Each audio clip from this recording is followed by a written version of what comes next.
প্রথম কথা হলো যে আমরা সবাই জানি যে মাননীয় প্রধানমন্ত্রী যে ডিজিটাল বাংলাদেশ ভিশন 2021 এটা অ্যাচিভ করতে হলে আইসিটি এবং টেলিকমিউনিকেশনস এই দুটো আসলে খুব ইন্টিগ্রাল পার্ট হিসেবে কাজ করছে এবং করবে।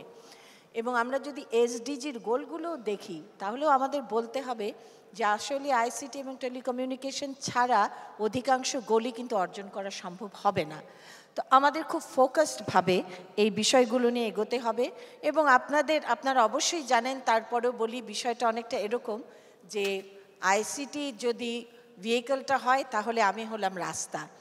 তো এখন ভেহিকল যদি না থাকে রাস্তা থেকে লাভ নেই, আর যদি ভেহিকল চলে রাস্তাটা প্রয়োজন।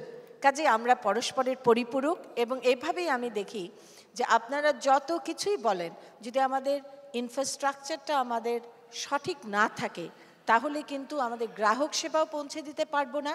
এবং আমাদের প্রত্যেকটি যে আপনারা বিজনেস করছেন, যে কোম্পানিগুলো আছেন, ই কমার্স বলেন, যতগুলো বিষয় এখানে সম্পৃক্ত, প্রত্যেকটি হোঁচট খেতে বাধ্য। তবে এই ক্ষেত্রে অনেক উন্নতি সাধিত হয়েছে, সেটাও আমার বলে নিতে হবে। সেই উন্নতিটি কীরকম আমরা ছোট একটি পরিসংখ্যান দিয়ে বারবার বোঝাবার চেষ্টা করি, বুঝতে সহজ হয়। যেমন 2008 এতে আমাদের টেলিডেন্সিটি ছিল 34.50%, 2016-তে 78.96%। মোবাইল গ্রাহক সংখ্যা ছিল মাত্র 4.60 কোটি, এখন আপনারা জানেন 13 কোটিরও ওপরে। ইন্টারনেট গ্রাহক ছিল 0.40 কোটি, এখন 6.69 কোটি। টেলিডেন্সিটি ইন্টারনেট ডেন্সিটি ছিল 2.50%, এখন 41.5%। স্মার্টফোনের পেনিট্রেশন 0 ছিল এবং এখন আমরা দেখছি 1.2 কোটির অধিক লোক স্মার্টফোন ব্যবহার করছে। আমাদের আন্তর্জাতিক ব্যান্ডউইথের ব্যবহার ছিল 7.5 জিবিপিএস, এখন সেটা 400 জিবিপিএস। এবং মোবাইল ফোন ব্যবহারে বাংলাদেশ পৃথিবীতে 9ম স্থানের অধিকারী। আমাদের প্রতি এমবিপিএস যে ইন্টারনেট ব্যান্ডউইথ এর মূল্য কিন্তু 2008-এ ছিল 27,000, আমরা ক্রমান্বয়ে কমিয়ে এখন আমরা এটা 400-তে নিয়ে এসেছি। এবং সেই সঙ্গে সঙ্গে আমরা ব্রডব্যান্ডের যে ডেফিনেশন ছিল 1 এমবিপিএস, সেটিকে আমরা 5 এমবিপিএসে উন্নীত করেছি। তার মানে আমাদের 2008 থেকে 2016 পথ পরিক্রমণে আমাদের ব্যাপক উন্নয়ন ঘটেছে।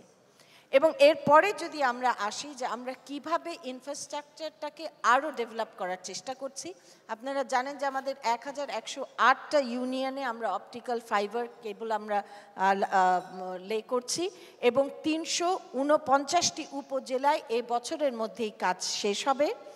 এবং সেই সরকারের সঙ্গে সঙ্গে আগে শুধু সরকারি প্রতিষ্ঠানগুলোই কাজ করত, এখন বেসরকারি এনটিটিএনগুলোও করছে। সেই সঙ্গে সঙ্গে আপনারা জানেন যে বঙ্গবন্ধু স্যাটেলাইট ইনশাআল্লাহ এই ডিসেম্বরেই উৎক্ষেপণ করা হবে। এবং জেনে খুশি হবেন যে আমরা কিন্তু আমাদের টার্গেটের চেয়ে পিছিয়ে নেই, আমরা বরং টার্গেটের চেয়ে এগিয়ে আছি। আমরা 75% অধিক কাজ কিন্তু সম্পন্ন হয়ে গেছে বঙ্গবন্ধু স্যাটেলাইটের। এবং আমরা এখন যেদিকে দৃষ্টি দিচ্ছি, যেটি বলছেন, আমরা মোবাইল অপারেটরদের সঙ্গে খুব ক্লোজলি কাজ করছি। আমরা টাওয়ার শেয়ারিং গাইডলাইনটা বিটিআরসি তৈরি করেছে। এটি যদি চূড়ান্ত হয় তাহলে আমরা আশা করছি যে বিভিন্ন কোম্পানি এতে ইনভেস্ট করবে এবং আরও অনেক টাওয়ার আমরা স্থাপন করতে পারবো, wireless broadband connectivity, last mile solution. এবং পরিশেষে বঙ্গবন্ধু স্যাটেলাইট মহাকাশে উৎক্ষেপণ হবার পর আমার মনে হয় সম্পূর্ণ বাংলাদেশি কানেক্টিভিটির ভেতরে চলে আসবে। এবং আমার যে একটি বিশেষ দুর্বলতা, যেটি আমাদের মাননীয় প্রধানমন্ত্রীর দুর্বলতা, আসলে আমরা যারা স্বাধীনতার মুক্তিযুদ্ধের পক্ষের শক্তি, আমাদের মধ্যে দেশাত্মবোধটা খুবই প্রবল হয় এবং আমরা সব সময় দেশি প্রোডাক্টকে আমরা প্রমোট করতে চাই, দেশি কোম্পানিগুলোকে আমরা প্রমোট করতে চাই। এবং আমরা কর্মক্ষেত্রে নিয়োগের ক্ষেত্রেও আমরা আমাদের দেশের যে জনশক্তি আছে, যেটা আমরা ডেমোগ্রাফিক ডিভিডেন্ড আছে, এত তরুণ বা ভাইব্রেন্ট একটা প্রজন্ম আছে, তাদের আমরা কাজে লাগাতে চাই। আপনারা জানেন যে আমাদের বঙ্গবন্ধু স্যাটেলাইটের যখন আমাদের চুক্তি হলো তখন কিন্তু একটি বিদেশি কোম্পানি, তাদেরকে কনসালটেন্ট নিয়োগ করা হলো এবং 15 বছরের জন্য। তো 15 বছরের জন্য করার পর কি হবে এই প্রশ্নটা করলাম, তখন আসলো আরও 15 বছর এটা হবে, তারপর আরও 15 বছর, কত শত কোটি দিয়ে আমরা বিদেশি কোম্পানি পালবো। তখন মাননীয় প্রধানমন্ত্রীর কাছে গিয়ে বললাম যে মাননীয় প্রধানমন্ত্রী, আমি আপনার আদর্শটা জানি এবং আমরাও একই পথেরই সৈনিক, তো কাজেই এমন কি হতে পারে না যে 15 বছরের জন্য যে কোম্পানি আসবে তারা আমাদের দেশের তরুণদের প্রশিক্ষিত করবে, তাদের সঙ্গে থেকে তারা কাজ করবে এবং কাজ করার পর একটা সময় আমাদের তরুণরাই কিন্তু বঙ্গবন্ধু স্যাটেলাইটের গ্রাউন্ড স্টেশন থেকে কাজ করবে। এবং এখন কিন্তু সেটিই হয়েছে, চুক্তিটি মাত্র 15 বছরের জন্যই হয়েছে। তবে হ্যাঁ, আমরা শুধু সাফল্যের কথা বললেও চলবে না, আমাদের অনেক সময় আত্মসমালোচনা করতে হয়, কারণ আত্মসমালোচনা না করলে কিন্তু উন্নয়নের সুযোগ থাকে না। যেমন আমি গিয়েছিলাম আমাদের একটি দাবি নিয়ে, সেটি হলো যে আমাদের অনেকগুলো কোম্পানি আছে যারা কিন্তু আপনারা জানেন যে তারা এলসিডি টিভিগুলো তৈরি করছে, তো তারা কিন্তু খুব ইজিলি এই চিপগুলো দিয়ে এবং তাদের যে সফটওয়্যার আছে তা দিয়ে তারা মোবাইল ফোন ও স্মার্টফোনই কিন্তু তৈরি করতে পারে। আমি যখন এটি জানলাম তখন আমি বললাম, আপনারা করছেন না কেন? আপনারা এই মোবাইল ফোনগুলো উৎপাদন করে কিছু কম অ্যাপ্লিকেশন দিয়ে করে আমাদের গ্রামাঞ্চলে কিস্তিতে দেন, আমরা সকলের হাতে মোবাইল ফোন পৌঁছে দেই। তখন তারা তাদের একটি দুঃখের কথা আমাদের বললেন যে আমরা যদি আমাদের দেশে এই কারখানায় যা উৎপাদন করব তাতে আমরা যে ট্যাক্স দেব, সেটি আমরা যদি সফটওয়্যার এবং হার্ডওয়্যার বিভিন্ন বাইরের থেকে আমরা আমদানি করি, আমার দাম কম পড়বে, কাজে আমি কেন লোকসান করব? তারপরে অনেক আমি এই নিয়ে চিঠি লিখেছি, অনেক তদবির করেছি এবং মাননীয় অর্থমন্ত্রীর সঙ্গে মিটিং করেছি এবং চিঠি লিখেছি, ডিও লিখেছি যে এই বিষয়টি আমার মনে হয় যে আপনাদের সেক্টর থেকেও এই দাবিটি অনেক প্রবলভাবে আসা উচিত যে আমাদের দেশে তৈরি স্মার্টফোনের ক্ষেত্রে সফটওয়্যার এবং হার্ডওয়্যার উপর সম্পূর্ণ ট্যাক্স এক্সেম্পশন যেন দেয়া হয়। এবং এটি যদি আপনাদের সমন্বিত একটি দাবি হয়, আমার দাবিও এর সঙ্গে সম্পৃক্ত আছে, আমাদের ডাক এবং টেলিযোগাযোগ বিভাগের দাবি, আমি মনে হয় এটি আরও অনেক বেশি জোরদার হবে। আরেকটা ছোট কয়েকটা পয়েন্ট আমি টাচ করি, এখানে শেষ করব। আমরা পোস্ট অফিসে আমি কথা দিয়েছিলাম যে ই কমার্স হাব হবে পোস্ট অফিস, এবং তারপরে আমি বলেছিলাম সেটা ডিসেম্বরের মধ্যেই হবে, এবং খুবই তড়িঘড়ি করে হয়তো বা আমাকে অসন্তুষ্ট করতে চান না দেখে আমাদের পোস্ট অফিসের ডিজি মোটামুটি 31শে ডিসেম্বর, মানে the last day of the year, and আমি বলেছি it has to happen this year. So যাই হোক 31শে ডিসেম্বর, বাট স্টিল আমরা আমাদের টার্গেটটা পূরণ করতে পেরেছি। 10টি পয়েন্ট থেকে ই কমার্স সার্ভিস চালু করা হয়েছে।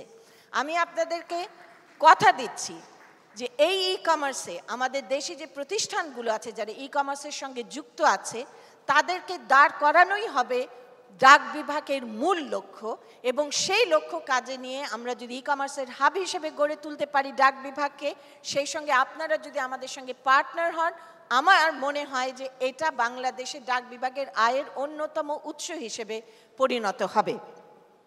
আর আমাদের যে টেলকোগুলো আছে আমি সব সময় তাদের বলি এবং এখনো বলি যে আমরা একটা সুস্থ প্রতিযোগিতায় বিশ্বাস করি, কিন্তু এটিও সত্য যে লাইসেন্সের যে গাইডলাইন পূর্বে ছিল, লাইসেন্সের যে শর্তগুলো পূর্বে ছিল, সে সময় আমি ছিলাম না এবং এটা পরিবর্তন করা সম্ভব নয়। কাজেই সেই আয়ত্তের ভেতরে থেকে আমাদেরকে একটা লেভেল প্লেয়িং ফিল্ড কিভাবে তৈরি করতে হয় সেটির দিকে নজর দিতে হবে। কোনো বাড়তি সুবিধা কোনো টেলকো পাবে না, কোনো বাড়তি সুবিধা কোনো কোম্পানি পাবে না, সকলকে সমান দৃষ্টিতে দেখেই এই প্রতিযোগিতাটিকে সকলের জন্য উন্মুক্ত করতে হবে। এবং আমার বিশ্বাস প্রতিযোগিতায় যখন সকলে অংশগ্রহণ করে তখনই কিন্তু আমাদের সেক্টরটা ফ্লারিশ করে। আমি মনে করি যে এটা আমাদের ওপেন করে দেওয়া দরকার এবং তারা করবে, কিন্তু অবশ্যই সেই সঙ্গে সঙ্গে বাড়তি কোনো সুবিধা আমরা তাদের দিতে চাই না। কিন্তু আমাদের এই লাইসেন্সগুলোর যে গাইডলাইন আমি সেটা দেখেছি, সেদিন আপনাদের সামনেই দেখলাম, সেখানে আছে যে বাস সার্ভিসটা প্রোভাইড করতে পারবেন টেলকোরা। তো যাই হোক, কাজেই আমাদের দায়িত্ব হচ্ছে এই মুহূর্তে বাড়তি সুবিধাটা না দেয়া। এবং ই কমার্সের ক্ষেত্রেও আমরা বলতে চাই যে ই কমার্স যদি কোনো গাইডলাইনে যদি উল্লেখ না থাকে তাহলে সেই ক্ষেত্রে সেইখানে যাদের করার অধিকার তারাই করবেন। এখানে আমাদের গাইডলাইনটি খুবই গুরুত্বপূর্ণ, আমাদের এর মধ্যেই থাকতে হয়। এবং আমি বিশ্বাস করি যে যারা যে পলিসিগুলো আমরা তৈরি করতে চাচ্ছি সেই পলিসিগুলোর দিকে আমাদের অনেক বেশি ভালোভাবে দৃষ্টি দিতে হবে, যেন কোথাও আমাদের পাল্লাটা একটু বেশি ঝুঁকে না যায়। এবং আমার বিশ্বাস যে এটা করতে পারলে একটা লেভেল প্লেইং ফিল্ড অবশ্যই তৈরি হবে। আমরা যখন ই কমার্স শুরু করলাম পোস্ট অফিসের মাধ্যমে, আমি অবাক হয়ে গেলাম। আজকে ই কমার্সের একজন প্রতিনিধি বলছেন 560টি রেজিস্টার্ড কোম্পানি আছে, এবং উনি বললেন যে প্রথম পোস্ট অফিস থেকে বলল যে 30 বছরের মধ্যে এই প্রথম আমরা একটি প্রাইভেট সেক্টরের সঙ্গে বসে কথা বলছি। তো এটা আমার কাছে খুবই অদ্ভুত একটি জিনিস, কারণ একটা সেক্টরকে ডেভেলপ করতে হলে সরকার, বেসরকারি সংস্থা সকলের সঙ্গে সমন্বিতভাবে একটা টিম ওয়ার্ক হিসেবে এগোতে হবে। তা না হলে আমরা কখনোই কিন্তু আমাদের টার্গেটে পৌঁছাতে পারবো না। এবং আমাদের কান্ট্রি ব্র্যান্ডিংয়ের কথা বলি, এটা আপনাদের দুঃখ, এটা আমারও দুঃখ। আমরা যখন মহান জাতীয় সংসদে বলেন, পলিটিক্যাল স্পিচে বলেন, যখন আমরা আমাদের দেশের কোনো পরিসংখ্যানে ব্যুরো বা কোনো পরিসংখ্যানের প্রাপ্ত কোনো পরিসংখ্যানের কথা উল্লেখ করি, মানুষ সেটাকে গুরুত্ব দেয় না। আমরা যখন বলি ওয়াশিংটন পোস্ট বলেছে, নিউ ইয়র্ক টাইমস বলেছে, তখন তারা বিশ্বাস করে। এটা একটা mindset, and we have to change this mindset. আমি যদি আমার নিজের প্রতি কনফিডেন্স না রাখি, আমার দেশি প্রতিষ্ঠানের প্রতি আমার কনফিডেন্স না থাকে, তাহলে আমি কিসের স্বাধীন বাংলাদেশের নাগরিক হলাম? আমি আমার দেশ নিয়ে গর্ব করি, আমার দেশি কোম্পানি নিয়ে গর্ব করব না, এটা তো হতে পারে না। সো ফর মি, যেভাবে বলেছে পলক, আমার কাছেও আমরা একই দলের রাজনীতি করি, আমরা বঙ্গবন্ধুর আদর্শ নিয়েই চলি। কাজেই দেশ প্রথম, দেশি প্রতিষ্ঠান প্রথম, এবং সর্বাগ্রে এটিকেই আমরা গুরুত্ব দিতে চাই। কাজেই আমার মনে হয় যে আজকে যে একটা সুন্দর পার্টনারশিপ গড়ে উঠলো, তা নিয়ে যদি আমরা এগোতে পারি। কান্ট্রি ব্র্যান্ডিংয়ের কথা বলছেন, আমার তো মনে হয় যে মাননীয় প্রধানমন্ত্রীর বদৌলতে এবং জাতির জনক বঙ্গবন্ধু শেখ মুজিবুর রহমানের বদৌলতে আমাদের কান্ট্রি ব্র্যান্ডিং হয়েই আছে। আমরা যখন ইউপি ইলেকশন করলাম, তখন কিন্তু আমাদের বেশি কিছু বলতে হয়নি। শেখ হাসিনা, উনি আমাদের prime minister, this work like a magic. So আমাদের কান্ট্রি ব্র্যান্ডিংয়ের জন্য বঙ্গবন্ধু আর মাননীয় প্রধানমন্ত্রীর মতো দুজন থাকতে আমার মনে হয় না আপনাদের নতুন করে কোনো কান্ট্রি ব্র্যান্ডিংয়ের প্রয়োজন আছে। Just follow your dream. এবং আরেকটা জিনিস হলো, let's not just talk the talk, let's walk the talk. তাহলেই আমরা গন্তব্যে পৌঁছাতে পারবই। And we are here to work with you as a team. তো কাজেই take us on board. Thank you so very much. Please give her a big hand.